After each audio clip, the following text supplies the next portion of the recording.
야고보서 강의 15번째 시간으로 죽은 믿음이란 제목으로 하나님의 말씀을 함께 생각해 보겠습니다. 사람이 하나님 앞에서 의롭다 여김을 받는 것은 믿음뿐만이 아니라 행함까지 포함되어야 한다는 이 진리의 분명한 예를 야고보 사도는 먼저 아브라함의 예를 들어서 지난주에 말씀하신 것을 우리가 생각을 해보았습니다.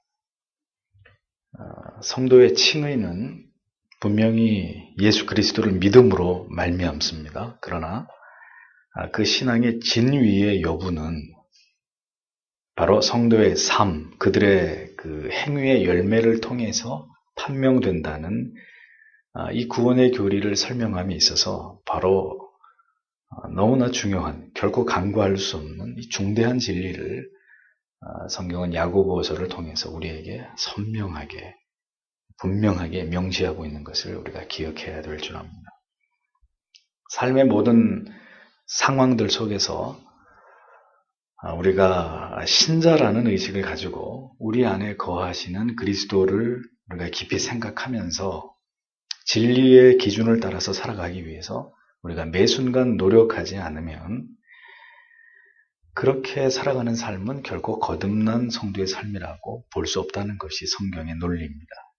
잠시 망각할 수 있고 잠시 우리의 연약함으로 죄를 범할 수는 있지만 그렇게 고삐가 풀려있는 망아지처럼 혹은 나사가 빠져있는 고장난 기계처럼 그런 삶을 계속해서 살아가는 것은 진정코 거듭난 성도의 삶은 아니라고 성경은 말씀하고 있는 거죠.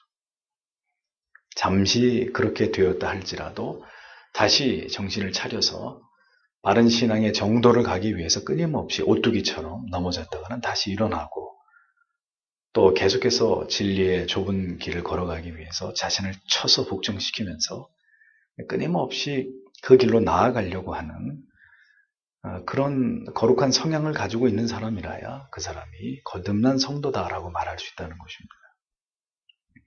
죄인된 인간은 스스로의 그 타락한 본성으로 결코 의로운 삶을 살아갈 수 없으니 신자는 날마다 예수 그리스도의 십자가의 보혈의 공로와 또 그 능력에 의탁해서 살아갈 수밖에 없는 것이고 하나님의 도우심을 통해서 하나님께서 기뻐하시는 삶을 살아가도록 하나님의 하나님의 그 선하신 간섭하심을 구할 수밖에 없는 것이 그것이 정상적인 그리스도인의 삶이라고 하는 것입니다. 물고기가 물을 떠나서 살 수 없듯이 또 식물이 햇볕을 보지 않고는 살아갈 수 없듯이 신자는 하나님의 말씀에 묶이고 하나님에 대한 깊은 의존성을 유지하면서 살아가는 길 외에 신자가 살아갈 수 있는 길은 없는 것입니다. 기차는 레일 위를 달리게 돼 있지 기차가 물 위로 가든지 일반 자동차가 달리는 도로 위로 갈 수 없듯이 신자가 살아가는 삶에 독특한 방식이 있다고 성경은 우리에게 말씀하고 있는 거죠. 정상적인 그리스도인이 있고 비정상적인 그리스도인이 있습니다. 근데 정직하게 얘기하면 비정상적인 그리스도인이란 말은 없습니다.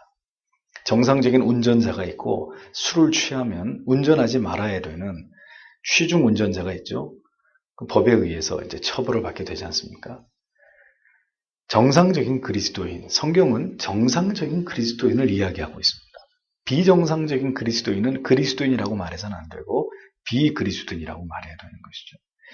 그래서 무엇보다도 성도는 경건에 진력하면서 이러한 삶을 살아갈 수 있기 위한, 다시 말씀드립니다만, 하나님과의 올바른 관계를 유지하는 것이 무엇보다도 중요하다는 것을 잊어버리면 안 돼요. 부부도 마찬가지고 친구도 마찬가지죠.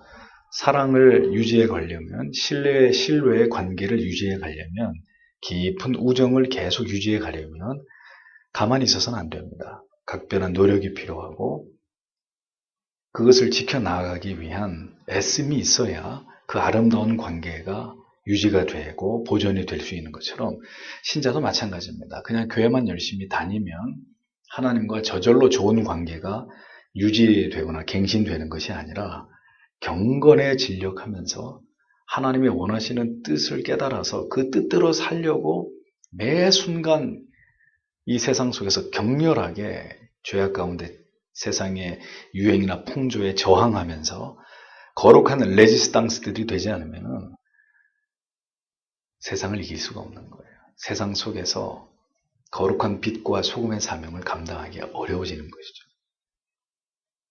그래서 성도로서 하나님을 경외하는 삶을 살아가게 하기 위해서 하나님이 우리에게 어떤 일을 행하십니까? 은혜를 베풀어 주시는 그 관계의 끈이 계속 유지되게 하시기 위한 하나님의 방편이 뭐냐? 우리에게 은혜를 주신다라는 겁니다. 그래서 우리가 신앙생활을 하면서 매우 소중하게 여겨야 될 것이 무엇이냐? 그 하나님이 우리에게 베풀어 주시는 하나님과의 그 관계를 계속 유지하고 보존하게 하시는 그 은혜의 방편들을 우리가 잘 유지하고 지켜나가는 것이 우리의 신앙에 있어서 우리가 참으로 하나님을 기쁘시게 하는 신앙생활을 함에 있어서의 그것이 올바른 적경이 된다는 겁니다. 그 은혜의 방편이라고 하는 것이 뭡니까? 예배이고, 예배를 통한 하나님의 말씀의 강론이고, 또 하나님의 말씀을 공부하는 것이고, 또 우리가 하나님 앞에 정기적으로 갖는 성례전에 참여하는 것이고, 그것을 통해서 하나님의 총체적인 말씀의 은혜의 깨달음을 얻는 것이고, 또 성도들의 간절하고도 규칙적인 기도 생활에 힘쓰는 것이고, 이런 모든 것들이 하나님과 우리 사이의 관계의 끈을 더 단단하게 만드는 우리의 영혼의 어떤 믿음의 그 견고함을 강화시키는 수단들이라는 것입니다. 하나님께 또 예수 그리스도께 성령 하나님께 깊이 유착되어 있지 않고는 성도는 절대로 성도 자신만의 의지를 가지고 성도로서의 합당한 삶을 살아갈 수가 없습니다. 다시 말씀드립니다만 하나님과 분리된 성도, 하나님과 분리된 교회는 그 자체만으로도 존재의 의미가 있지 않겠습니까? 그건 우리의 생각이고요. 하나님과 분리된다는 그 표현 자체가 사실 성도와 교회에는 불어되는, 허락되지 않는 표현입니다. 성도와 교회가 하나님과 분리된다. 성경이 결코 허락하지 않고 있는 부분입니다. 이스라엘 백성들이 하나님과 분리되어졌을 때 하나님이 그것을 허용하셨습니까? 아니죠. 반드시 그것을 징취하고 징벌해서 끊어졌던 하나님과의 관계가 이스라엘의 처절한 하나님의 사랑의 매를 맞고 흘리는 눈물을 통해서 기어코 하나님이 회복해 하셨듯이 분리되어지고 하나님과 우리 사이의 관계가 끊어진 하나님과 성도, 하나님과 교회의 관계라고 하는 것은 성립될 수 없는 것이라는 겁니다. 하나님과 분리되는 즉시 더 이상 성도도 교회도 아니라는 것이죠. 문제는 그렇게 하나님과 분리되어졌어도 나름대로 우리는 교회에서 나름대로 은혜라고 여겨지고 생각되어지는 그 느낌을 우리가 추구할 수 있고 실제로 그런 느낌을 받을 수 있다는 거죠. 성령이 주시는, 하나님이 주시는 거룩한 느낌들이, 감정들이 아닌데도 불구하고 이 시대의 문제는 얼마든지 인위적으로 마치 성령이 주시는 듯한 그러한 은혜와 느낌을 인간이 만들어낼 수 있다는 것입니다. 그러니 자신들이 심각하게 하나님과 무언가 잘못됐다는 것을 깊이 인지하지 못한 채로 계속 잘못된 신앙 속에 그 테두리를 벗어나지 못하는 이런 일들이 가능하다는 거죠. 과거에는 그런 재주를 불릴 수 있는 능력이 교회 안에 없었기 때문에 말씀 안에 깨어있는 교회와 그렇지 않은 교회들이 선명하게 분리될 수 있었습니다. 하지만 지금은 인위적으로 만들어내는 감동이 좀 심하게 말하면 성령이 주시는 감화와 감동보다도 더 큰 파장으로 성도들에게 다가가기 때문에 이것이 성령의 역사인지 인위적인 마귀가 주는 어떤 감화인지를 정확하게 구별해내기 힘들 만큼 고도로 하나님을 향한 유사한 신앙이 진짜의 신앙을 상쇄할 수 있을 만큼 발달돼 버린 그런 시대를 우리가 살고 있다는 겁니다. 네, 성경이 강조하고 있는 구원받은 성도로서의 행위는 하나님과 은혜와 분리된 채로 인간 나름의 양심의 발로에서 비롯된 그런 행위를 의미하는 것이 아닙니다. 성경이 강조하고 있는 구원받은 성도의 삶, 행위라고 하는 것은 어떤 하나님께서 보편적인 세상의 통치를 유지하기 위해서 자연인들에게 허락하신 어떤 도덕성에 기초한 박애적인 사랑, 한순간에 마음에 일어나는 어떤 동정의 마음, 또 어떤 사람을 긍휼히 여기는 이런 어떤 행위들을 의미하는 것이 결코 아닙니다. 그러니까 이런 어떤 행위에 있어서의 그 유사성들을 우리가 잘 구별할 필요가 있는데, 자, 생각해 보십시오. 예수 안 믿는 사람 가운데서 착한 사람이 있습니까? 없습니까? 보편적인 얘기를 하는 거예요. 진리의 말씀을 통해서 볼 때 그들이 행하는 모든 선이나 의로움도 선과 의가 아니지만, 자, 보편적인 개념 속에서 예수를 안 믿어도 착한 사람이 있습니다. 파괴적이고 자기 희생적이고 굉장히 도덕적으로 올바르고 정의로움을 추구하고 청렴한 사람들이 있습니다. 그러면 성경에서 말씀하는 성도의 의로운 행위, 의로운 삶이라고 하는 것이 그런 차원의 것이냐? 그것이 아니라는 거죠. 성경이 강조하는 성도의 의로운 행위라고 하는 것은 그 뿌리가 이러한 자기 자신의 의지와 자기 자신의 어떤 인생관, 가치관 이런 것들에 근거하는 것이 아니고요. 성경이 말씀하는 성도의 의로운 행위의 그 뿌리는 바로 거듭남과 회심에 기초한, 즉 하나님을 체험한 신앙에서 비롯되는 것을 의미하는 것입니다. 그 점에 있어서 세상에서 아무리 착하고 의롭고 정의롭고 선한 사람의 그 의로움과 우리의 의로움과는 본질적으로 다른 것이라는 거죠. 신의 존재하심에 대한 경외심과 그 신이 나에게 아낌없는 사랑과 긍휼을 베풀어 주셨음에 대한 내 마음과 내 영혼에서 비롯된 진실된 사랑으로 그 하나님의 도덕적인 통치하심의 자발적인 복종에서 나온 그 의로움과 선함과 정직함과 진실됨, 오늘 성경에서 얘기하는 구원받은 성도의 그 믿음을 증명할 수 있는 선한 행위라고 하는 것은 그런 차원에서의 선한 행위라는 것입니다. 그 선한 행위의 동기 자체가 나이냐, 그리스도의 속죄하심의 그 은혜에 대한 감사함이냐, 여기에 따라서 하늘과 땅 차이가 나는 것이라는 거죠. 도덕적이며 의로우며 선한 행위만 가지고 논한다면, 오늘 인터넷 신문에 보니까 일본의 야쿠샤들이 뭘 했어요? 빗자루를 들고 동네 청소를 해요. 온몸에 용문신 막 등에다가 이렇게 새긴 깍두기 아저씨들이 자기 동네에 빗자루를 들고 청소를 하고 동네 사람들한테 인사를 해요. 왜요? 그들의 악한 이미지를 상쇄하고자 하는 그들 나름대로의 어떤 의롭고 선한 노력들을 그 기사화해가지고 그걸 보여주는데 참 코미디 같은 일이죠. 그것이 의롭고 선한 행위일까요? 마약, 매춘, 살인을 밥 먹듯이 저지르는 악한 행위를 일삼는 그들이 한순간 선을 흉내내서 선한 척 한다고 해서 그들이 의로운 사람이, 선한 사람이 되는 것입니까? 깡패는 깡패이지. 깡패가 빗자루질 한다고 의로운 사람이 된, 그게 참 어린아이 같은 발상들. 성경의 진리가 말씀하는 성도의 의롭고 선한 행위는 이런 식의 논리가 아니라는 것입니다.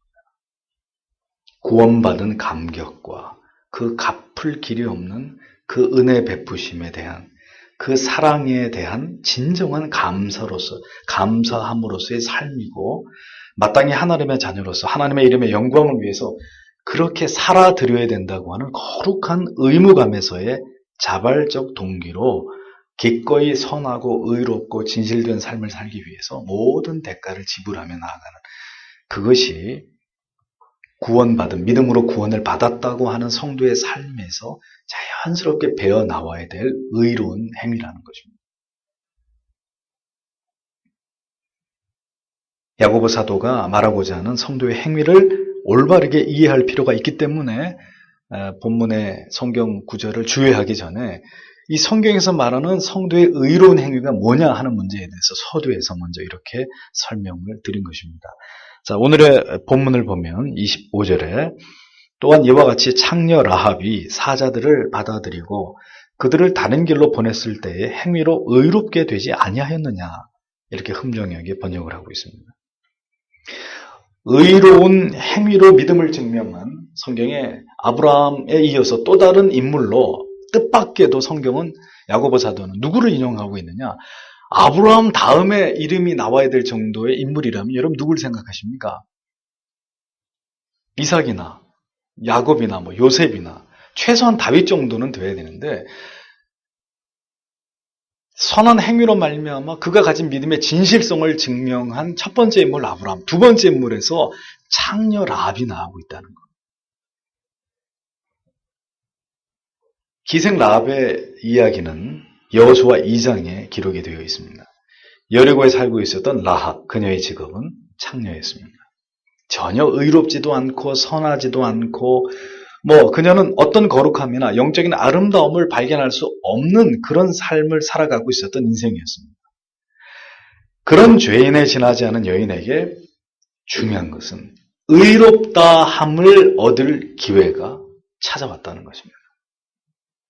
하나님께서는 이걸 보면 아브라함 다음에 기생 라합이 나온다. 성경이 괜히 그렇게 기록되고 있는 것이 아니거든요. 뭘 얘기하려고 하는 걸까요? 왜 믿음의 조상 최고의 칭호를 얻은 아브라함 다음에 곧바로 그와 견줄 만한 다른 인물이 예로 나오는 것이 아니라 기생 라합, 창녀 라합이 나오느냐 이거죠.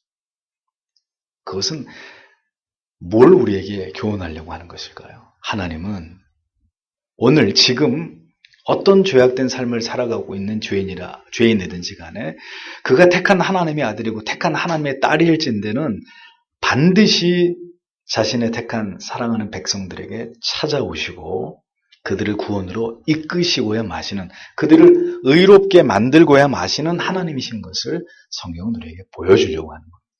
아브라함만 대단한 게 아니라 지금까지 정말 쓰레기 같은 인생을 살았던 한 여인이었지만 그 여인이 하나님을 바라보고 그 하나님의 자비하심과 긍휼하심 앞에서 그 여인이 하나님 앞에 속죄하는 마음으로 의로운 행위를 하나님 앞에 드렸을 때 하나님이 그것을 믿음이라고 보시고 의로운 행위라고 보시면서 아브라함과 견줄 수 있을 정도의 위치에 창녀 라합을 올려놓으시는 그런 하나님이다 라는 것을 우리에게 성경이 웅변을 하고 있는 거예요. 그녀는 자신에게 찾아온 그 기회를 붙들었습니다. 라합은 여리고에 숨어든 여호수아가 보낸 두 정탐꾼을 어떻게 했습니까? 안전하게 보호했습니다. 그런데 이것은 절대로 간단한 일이 아니었습니다. 왜냐하면 여리고의 왕이 여리고 성에 정탐꾼, 스파이가 들어온 것을 알아냈습니다. 누가 왕에게 그 사실을 알렸죠. 그래서 왕이 창녀 라합 집에 군사를 보냅니다. 그리고 당장 그 스파이들을 잡아오라고 왕의 명령이 떨어졌습니다. 자, 왕의 명을 거역하면 어떻게 되는 거예요? 죽음이에요. 그러니까 기생 라합은 목숨을 걸고 자기 집에 들어온 하나님의 사람들을 지켜주는 거예요. 지붕 위로 올려보내고 그 스파이들 봤는데 벌써 다른 길로 갔다고. 그래서 왕이 보낸 추적자들을 따돌리고 여호수아의 그 두 정탐꾼을 살려내죠. 그리고 무사히 여리고성에서부터 탈출하도록 도와주지 않았습니까?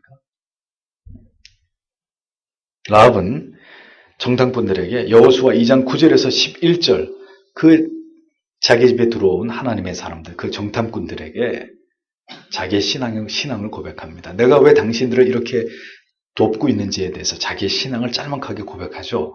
말하되 여호와께서 이 땅을 너희에게 주신 줄을 내가 아노니 우리가 너희를 심히 두려워하고 이 땅 백성이 다 너희 앞에 간담이 녹나니 이는 너희가 애굽에서 나올 때 여호와께서 너희 앞에서 홍해 물을 마르게 하신 일과 너희가 요단 저편에 있는 아모리 사람의 두 왕 시온과 옥에게 행한 일 곧 그들을 전멸시킨 일을 우리가 들었습니다. 우리가 듣자 곧 마음이 녹았고 너희의 연고로 사람이 정신을 잃었나니 여기서 중요한 얘기를 하죠. 너희 하나님 여호와는 상천하지의 하나님이시니라.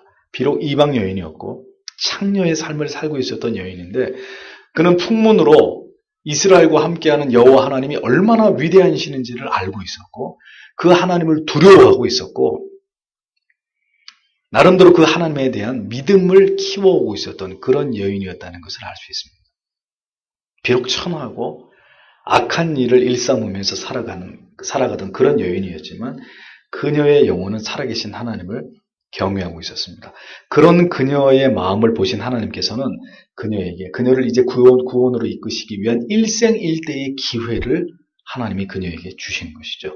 마침내 그 비참한 삶으로부터 그 창녀의 삶으로부터 또 그 악한 성 여리고성으로부터 그 여인을 탈출할 수 있는 길을 하나님이 라합에게 열어주시기로 작정하신 것입니다. 그렇기 때문에 정탐꾼이 그 여리고에 많고 많은 집을 다 놔두고 누구 집으로 숨어 들어간 거예요? 라합의 집으로 숨어 들어간 거예요. 누가 하신 일입니까? 하나님이 자신의 사랑하는 딸을 그 가운데서 이끌어내고 건져내기 위해서 정탐꾼을 그 집으로 들여보낸 거예요. 그녀는 믿음으로 그 기회를 붙잡았습니다. 그녀는 두 정탐꾼들을 보호해 주었고, 그리고 부모와 형제와 모든 가족들을 살려줄 것을 부탁하게 됩니다. 여리고성을 칠 때 우리 가족, 우리 부모, 우리 모든 가족들을 살려달라고. 창문에 드리워진 붉은 밧줄을 보고 그 집이 바로 우리 집인 줄 알고 우리 집은 화로부터 면하게 해달라고 약속을 했고 그 약속은 지켜졌죠.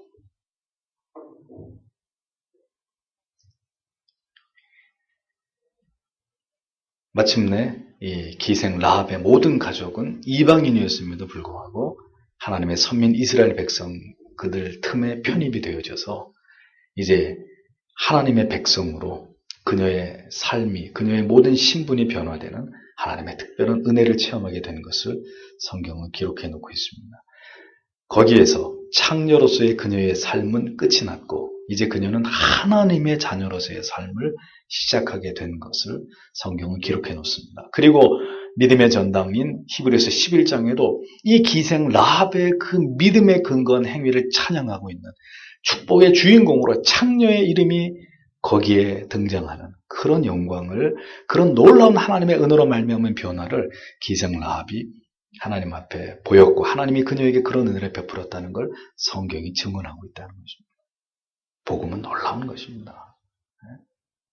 누구도 그 복음이 들어가서 변화시키지 못하는 인생이 없고 하나님의 은혜가 임하지 않는 그런 인생은 없다는 거예요.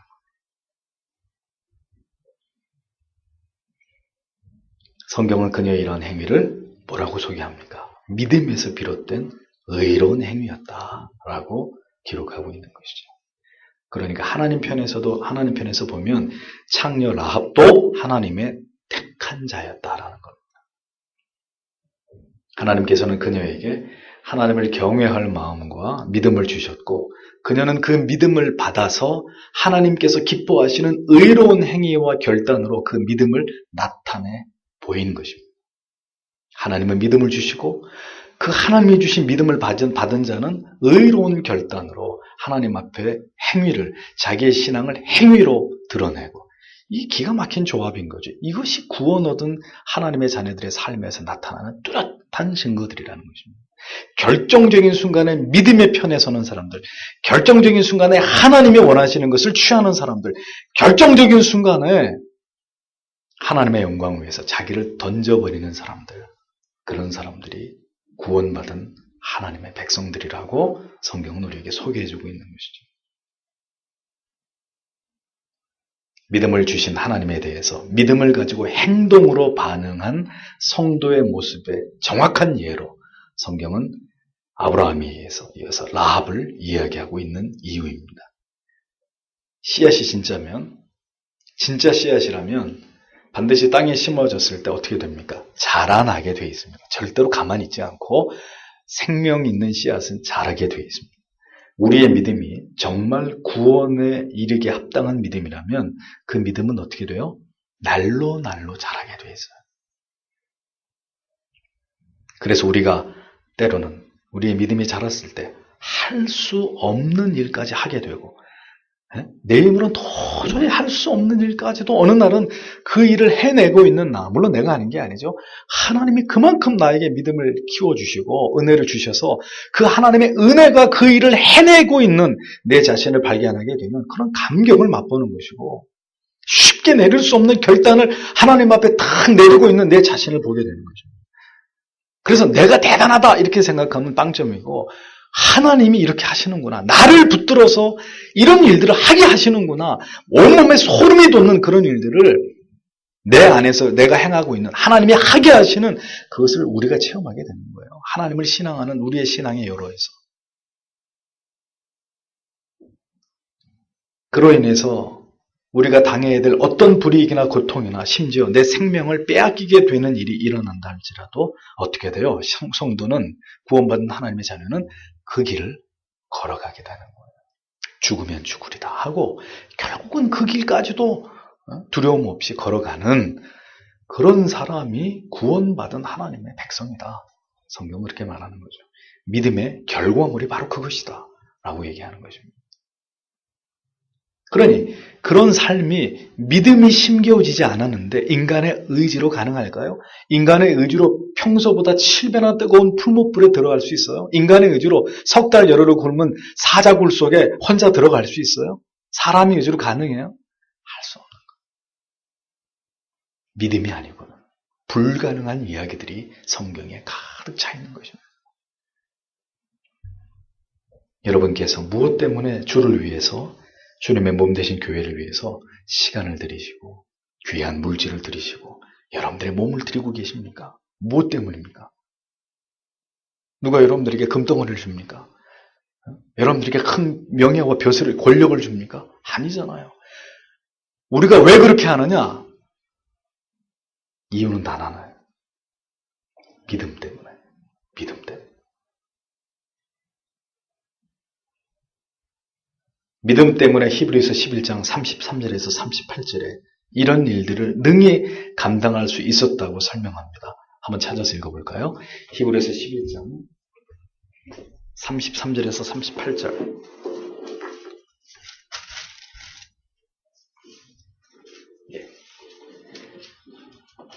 믿음이 이 모든 일을 하게 했다. 정확하게 성경은 이 위대한 이야기들을 우리에게 들려줍니다. 히브리서 11장 33절에서 38절 읽겠습니다. 저희가 믿음으로 나라들을 이기기도 하며 의를 행하기도 하며 약속을 받기도 하며 사자들의 입을 막기도 하며 불의 세력을 말하기도 하며 칼날을 피하기도 하며 연약한 가운데서 강하게 되기도 하며 전쟁에 용맹되어 이방 사람들의 진을 물리치기도 하며 여자들은 자기의 죽은 자를 부활로 받기도 하며 또 어떤 이들은 더 좋은 부활을 얻고자 하여 악형을 받되 구차히 면하지 아니하였으며 또 어떤 이들은 희롱과 채찍질일 뿐 아니라 결박과 옥에 갇히는 시험도 받았으며 돌로 치는 것과 톱으로 켜는 것과 시험과 칼에 죽는 것을 당하고 양과 염소의 가죽을 입고 유리하여 궁핍과 환난과 학대를 받았으니 이런 사람은 세상이 감당치 못하도다. 저희가 광야와 산중과 암혈과 토굴에 유리하였느니라. 왜요? 무엇 때문에요? 무엇 때문에 그랬다는 겁니까? 단 하나밖에 없어요. 뭐가? 무엇 때문에? 믿음 때문에. 무엇이 그런 삶을 살아가게 했느냐? 믿음 때문에. 하나님을 향한 절대적인 믿음. 예수께서 내 죄짐을 지시고 내 모든 죄를 사해 주시기 위하여 그분의 갈보리 피 언덕을 오르셨다고 하는 그 예수 그리스도가 나를 향하신 그가 베푸신 그 사랑에 대한 감격, 그것이 이러한 삶을 살아내게 했다는 것입니다. 그것이 믿음이라고 말하고 믿음 있는 자의 삶에서 나타나는 위대함이라고 성경은 얘기하고 있는 것입니다. 그래서 성도라는 이름은 고결하고 하나님의 성도의 죽음을 귀하게 여기신다고 하는 이유는 그가 한평생을 그렇게 믿음으로 줄기차게 세상과 싸우면서 살았던 삶이기 때문에 하나님의 성도의 죽음을 애타게 보신다고 말씀합니다. 제일 위대한 게 뭡니까? 우리의 내 생애를 통틀어서 내가 하나님 앞에 가장 잘한 것이 있는 게 뭐냐? 믿음으로 살았다는 거. 하나님을 의지하는 그 믿음으로 살았다는 거.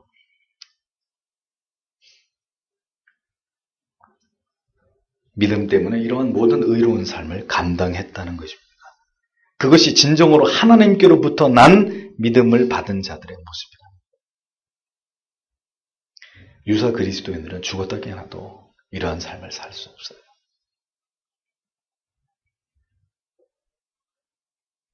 창녀라는 단어와 의롭다라는 말은 사실은 잘 조합이 되지 않는 단어이죠.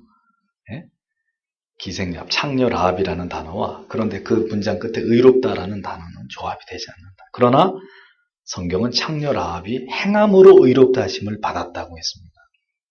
왜 창녀 라합이 하나님을 믿음으로 의롭다 하지 않고 행함으로 의롭다고 기록한 것이냐.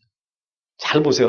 이 야고보서를 제외한 복음서의 여러 기록에는 뭘 강조해요?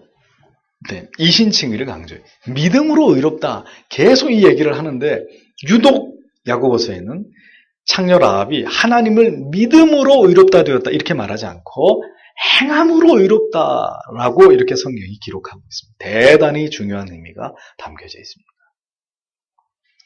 창녀의 삶을 살아왔던 여인도 그녀가 진실된 믿음으로 마침내 하나님께서 주신 단 한 번의 기회 속에서 믿음으로 누구나가 할 수 없는 중대한 일을 결행함으로써 그녀는 이제 의로운 하나님의 자녀가 되었다는 거예요.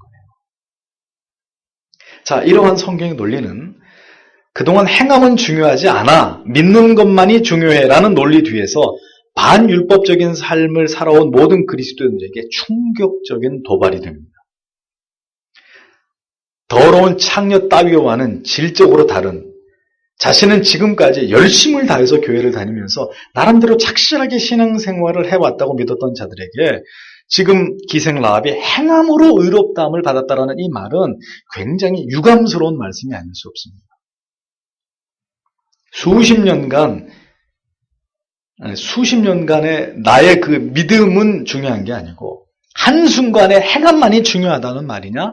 이러한 불필요한 반발이나 오해를 충분히 불러일으킬 수 있는 말씀이 기생 라합이 행함으로 의롭다함을 받았다라는 이 말씀이에요. 이 구절이라는 거예요.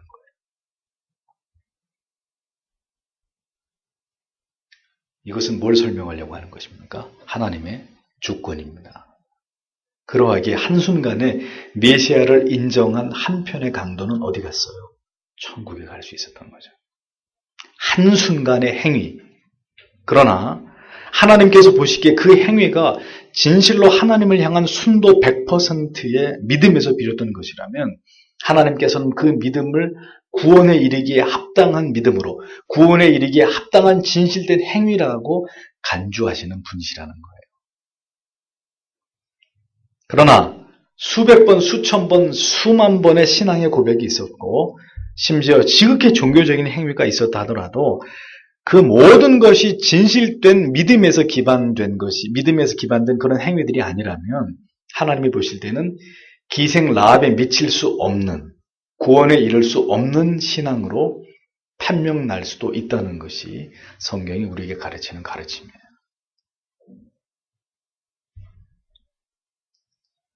그럼 이것은 뭘 강조하려고 하는 것이냐? 결국은 진실된 믿음. 그 진실된 믿음에서 비롯된 단 한 번의 행위도 하나님이 보실 땐 의로움이 될 수 있는, 하나님이 인정하실 수 있는 것이 될 수 있다는 거죠. 오해는 하지 마세요. 이전에도 그렇게 살지 않았고 이 행위가 있은 이후에도 다시 옛날의 삶으로 돌아가도 그럼 그 한 번의 행위를 가지고 그 사람이 의로움을 획득하는 것이냐? 그 얘기가 아니죠. 그 말이 아닙니다. 그런 단 한 번의 의로운 행위를 통해 하나님께서 그 믿음을 인정하실 수 있다는 이러한 어떤 논리를 지지하려고 하는 이것을 합리화시켜주기 위한 그런 말씀은 결코 아닙니다. 진실된 믿음, 진리의 뿌리 내린 순전한 믿음, 그리고 그 믿음에서 비롯된 신자의 진실되고 정직하고 성실하고 거룩한 삶이 바로 구원에 합당한 성도의 증거라고 성경은 우리에게 가르치고 있습니다. 평생을 창녀로 살았어도 그녀가 구원받을 수 있었던 것은 그녀의 믿음과 그 믿음에서 비롯된 행위가 하나님 보시기에 옳다라고 인정함을 받을 수 있었기 때문입니다. 자, 그렇다면 수십 년간 교회를 다닌 것이 중요한 것이 아니고요. 오늘 우리에게 과연 믿음에서 비롯된 내 행위다, 내 믿음을 증명할 수 있을 만한 이것은 나의 신앙의 진실된 고백적 행위였다라고 말할 수 있는 그 행위가, 그 삶이 오늘 우리에게 있느냐. 자, 이것을 확인하는 것이 무엇보다 중요하겠죠. 과연 이것을 믿음이라고 말할 수 있고 하나님께서 보시기에도 믿음이라고 인정할 수 있는 그러한 내 인생에 어떤 결단과 삶이 있었는지를, 그리고 그런 삶이 지속되고 있는지를 우리 자신을 살펴봐야 되는 것입니다. 무엇이 진정한 믿음인가? 구원에 이를 수 있는 믿음인가? 우리는 성경 안에서 충분히 그리고 자세하게 그 해답을 발견해 나아가야 되는 것입니다. 26절을 보면 영이 없는 몸이 죽은 것 같이 행위 없는 믿음도 죽었느니라 라고 성경은 분명하게 말씀합니다. 우리 육신에서 영혼이 떠나가면 어떻게 되죠? 살아있는 몸이 아니죠. 죽은 몸이 되는 것입니다. 살아있는 몸이 아니듯이 구원받은 성도로 합당한 하나님을 기쁘시게 하는 의롭고 경건하고 진실되고 선한 삶이 없는 자기 부인과 자기 희생이 없는 그러면서도 자칭 신자라고 하는 자의 믿음도 결국은 뭐라는 거죠? 영혼이 없는 몸처럼 구원 없는 죽은 믿음이다 라는 거죠. 구원에 이를 수 없는 믿음일 뿐이다.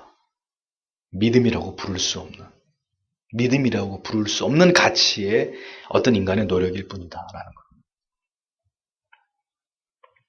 자, 간단한 질문을 해볼까요? 왜 신자들이 신자답게 살지 못하는 것일까요? 한마디로 왜 신자가 신자답지 못하게 사느냐? 왜 군인이 군인답지 못해? 왜요? 군인이 아니니까. 마찬가지죠. 왜 신자가 신자답게 못 사냐? 신자가 아니니까. 신자가 아닌 사람 보고 신자답게 사세요. 아무리 얘기해보세요. 너나 그렇게 살아라. 나는 신자답게 살고 있는데 왜 자꾸 나한테 그래? 이런 얘기밖에 더 듣겠습니까? 성도 보고 왜 성도답게 못 사냐? 그러면 성도님들이 가슴에 양심에 찔림을 얻습니다. 그래, 내가 성도답게 이럴 텐데 성도가 아닌 사람을 앉혀놓고 성도가 아닌 안수집사한테, 성도가 아닌 장로한테, 성도가 아닌 권사, 성도가 아닌 목사한테 왜 목사답지 못하냐? 목사가 아닌데 어떻게 목사다워요? 근본부터가 잘못되어 있는 사람들인데. 거듭난 회심한 자녀가 아닌데 그럼 거기서 뭘 기대할 수 있어요? 당연하죠. 그러니 오늘날 이 시대 교회에는 신자답지 못한 신자가 많고 교회답지 못한 교회가 많을 수밖에 없죠. 모든 선택과 그 선택의 기준이 성경의 말씀에서 벗어날 때 성도가 아니고 교회일 수 없는 거죠. 온갖 불법이 난무하고 온갖 세상의 방식과 세상에서 통용되는 것들이 그대로 교회와 성도 안에서 그대로 통용되고 있는 그 사람들이 어떻게 구별된 사람이고 그것이 어떻게 구별된 장소일 수 있습니까? 어불성설이죠. 때문에 우리에게는 마지막 남은 기회가 있습니다. 뭘까요?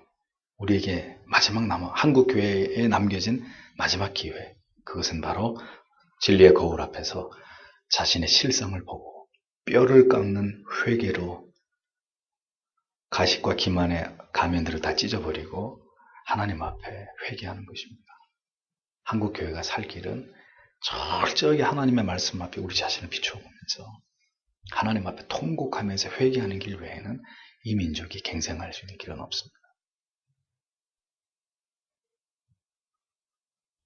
그리하여서 이제는 예수 그리스도에게 참된 진리에 깊이 뿌리내린 믿음으로 하나님에 대한 두렵고 떨리는, 그러나 하나님을 사랑할 수밖에 없는 그 이끌림에 의해서 그 믿음으로 성도의 삶을 살아가는 것, 하나님을 기쁘시게 하고 하나님을 영화롭게 하고 하나님께 충성을 다하는 삶을 살아가는 것, 그것이 이 마지막 시대에 교회와 성도님들이 하실 수 있는 마지막 선택입니다.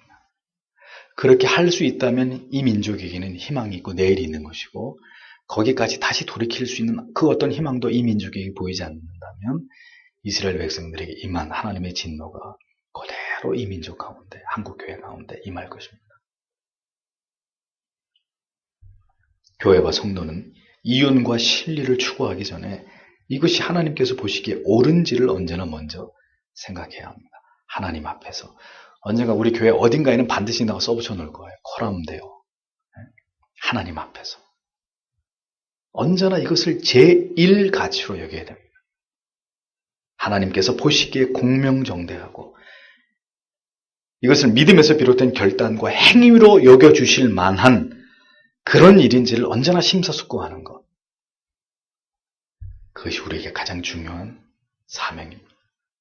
하나님의 기준에서 멀어질 때 하나님의 택한 백성들에게는 뭐가 있습니까? 반드시 징계와 깨닫게 하심이 있습니다. 하나님의 택한 자녀일 때 그렇습니다. 하나님이 기뻐하시는 교회일 때 하나님이 채찍으로 치기도 하고 하나님이 고난을 주시기도 합니다. 하나님에게서 멀어져도 아무 일도 일어나지 않는 자가 있습니다. 하나님의 말씀의 기준에서 멀리 떠나가도 교회가 흥왕하는 교회가 있습니다. 미안한 얘기지만 그들은 택자도 아니고 하나님이 함께 하시는, 하나님의 통치하시는 그런 교회도 아닌 것이죠. 이게 얼마나 두려운 사실인지 알아야 합니다. 죽은 믿음. 자, 성경은 누구를 대상으로 이 말씀을 하고 있는 것일까요? 오늘도 죽은 믿음이라고 직접적으로 말씀합니다. 자, 이 말씀의 대상자가 누굴까요? 저 밖에 있는 사람들일까요? 저 사람들은 우리가 하는 이런 얘기에 아무런 관심 없습니다. 성경도 그들에게 하고 있는 말씀이 아닙니다. 죽은 믿음이라고 얘기할 때 이 말씀은 누구에게 해당되는 거예요? 바로 교회 안에 있는 죽은 믿음을 가진 자들.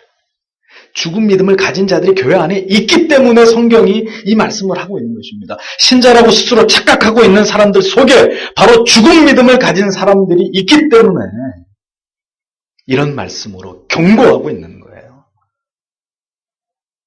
오늘 우리는 우리 믿음을 돌아봐야 합니다. 그리고 우리 주변에 있는 소위 믿음이 있다고 하는 우리가 아는 성도들, 그들을 생각해야 합니다. 내 안에 심겨진 씨앗이 진정한 생명의 씨앗인지 썩은 씨앗인지 더 깊이 그리스도를 생각하고 진리에 창념하면서 하나님과 동행함으로 그 기쁨과 그 사랑에 대한 감격과 감사에서 아름답고 진실되고 선한 성도의 삶의 행위가 뿜어져 나오게 하는 것. 그것이 우리의 삶이 되어야 됩니다. 성도의 삶이어야. 그 사랑이 내게 힘을 주어서 우리가 사랑하는 하나님께서 기뻐하시는 일들을 감당하게 하는 그런 신앙이 되게 하십시오. 가장 위대한 게 뭐예요? 사랑이 시켜서 하는 거예요. 가장 힘있게 할 수 있는 게 뭐예요? 사랑이 하라고 해서 하는 거예요. 그렇죠? 사랑으로 기저귀를 갈고 젖을 물리는 엄마가 아이한테 막 분노하는 거 보셨어요? 내가 너를 왜 낳는지 모르겠어. 그러고 막 아이를 미워하고 막 쥐어박는 그런 엄마 보셨어요? 그 정신병자가 아니면. 예? 자기가 낳은 애기인데 또 똥 쌌어 이러면서 막 아이를 쥐어박고 그런 엄마 보셨냐고요. 아이가 똥을 싸든 오줌을 싸든 또 젖을 달라고 하든 엄마는 기쁨으로 그 아이를 젖을 물리고 똥기저귀를 치웁니다. 사랑이 시키니까 하는 거잖아요. 사랑으로 밥을 짓는 아내는 불평하지 않습니다. 사랑으로 일하는 아버지는 아무도 원망하지 않습니다. 사랑으로 공부하는 학생은 이것을 지겨워하거나 소홀히 하거나 게을리하지 않습니다. 최선을 다하죠. 사랑하는 성도 여러분, 모든 것은 하나님을 사랑함으로 해야 합니다. 그게 정답입니다. 하나님을 사랑하기 때문에 하는 것입니다.